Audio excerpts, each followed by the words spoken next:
You know, it's interesting. There was this was an old study, and I actually don't always like to throw this out, but I do find it interesting, and it hasn't been disproven, so I like this. I think it was in the 1930s at University of Pennsylvania.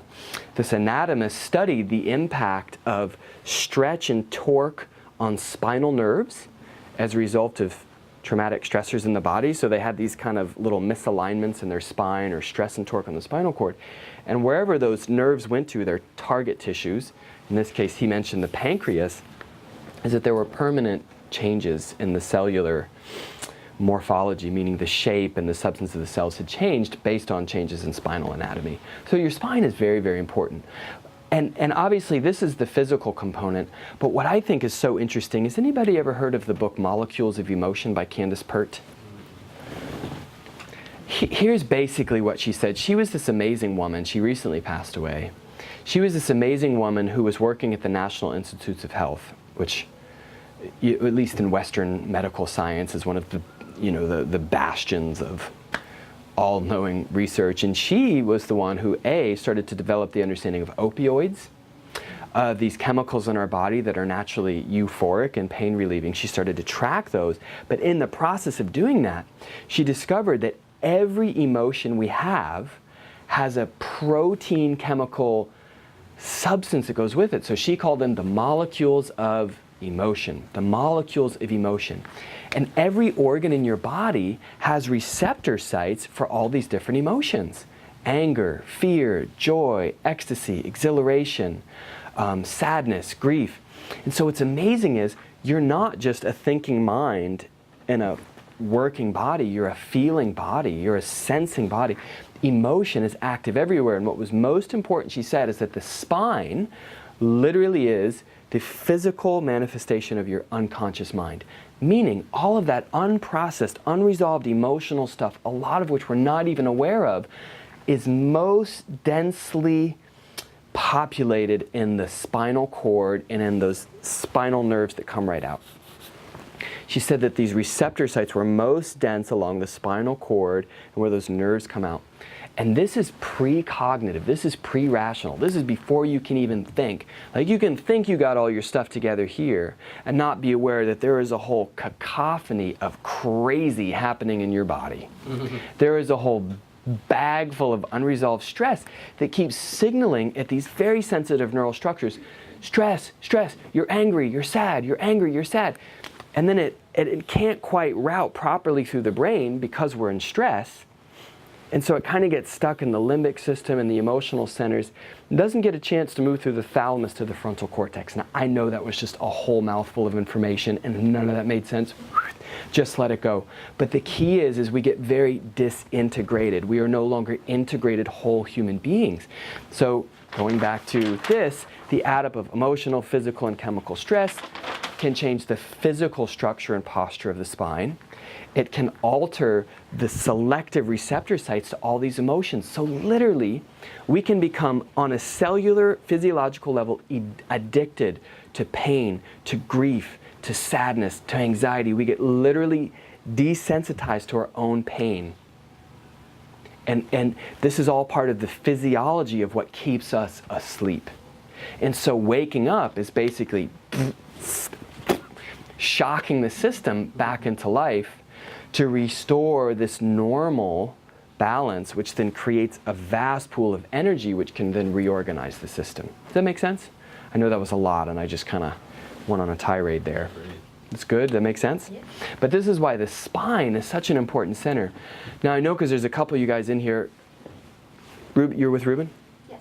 Okay, cool. I didn't know if you were from the yoga. One event we just did where Ty Dorn and I taught a class together. She taught the yoga portion.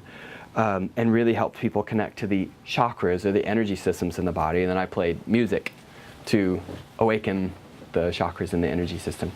So I had the good fortune of studying at the Southern California University of Health Sciences. That's where I got my degree in chiropractic medicine. It was where I also got my master's degree in acupuncture. And there was a guy there who wrote a book called The Scientific Basis of the Chakras. He was a really famous Ayurvedic doctor.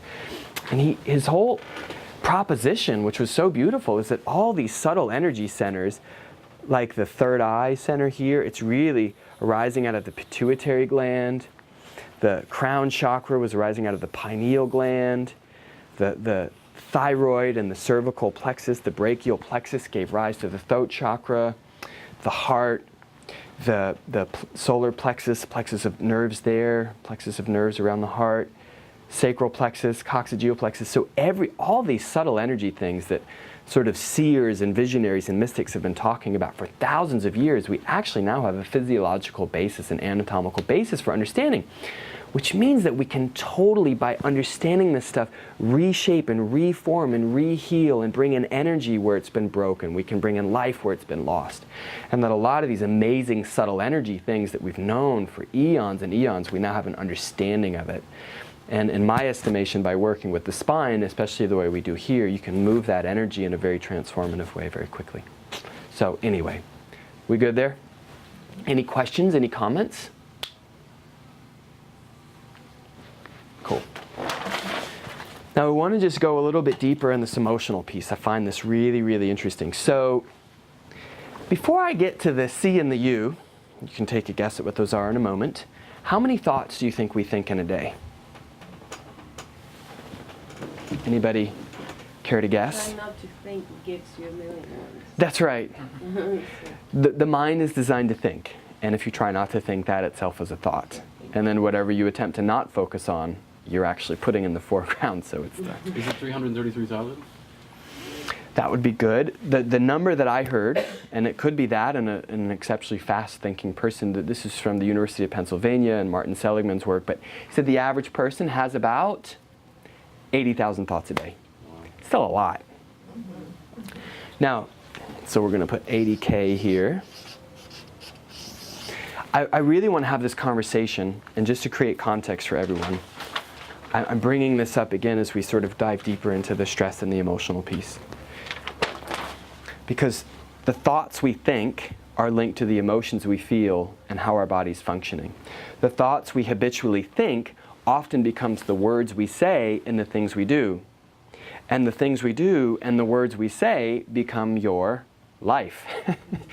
Ergo, therefore, it would make sense, it would behoove us to understand this mechanism, and if at all possible, to transform this. Now, what percentage of those thoughts do you think were positive for the average person? So what percentage of those 80,000 thoughts do you think were positive for the average person? Less than 50. Keep going down. It was about 15 to 20%. So that means for the average person, 75 to 80% of their thoughts are not positive. They are not self-compassionate. They're not self-loving. They're not supportive. And I find this to be, unfortunately, incredibly true for all of us. Tara Brach, an amazing teacher, I highly encourage her book, Radical Acceptance. In her book, she called it the trance of unworthiness. That most people are walking around in a trance of unworthiness. You know, there was a great Zen master from Japan, Dogen, who said the following: enlightenment is to live without is in the oneness of things, to live without anxiety about imperfection. Being connected to the oneness of all things, we live without anxiety about imperfection. So forget the Buddhist part, forget the Japanese part. Imagine how awesome it would be to live without anxiety about imperfection. Whether it's our own physical imperfections, our own emotional and mental hang-ups, our financial situations, our jobs, our career stuff, our marriage, I mean, whatever the thing is, because we've all got this whole smorgasbord buffet of full life. And the beauty of it is its imperfection. However, the human mind, from the perspective of disconnection and stress, generally tends to focus on the negative a lot, and it becomes the trance of unworthiness. There's nowhere to go with this. There's no energy there. It's totally energy poor.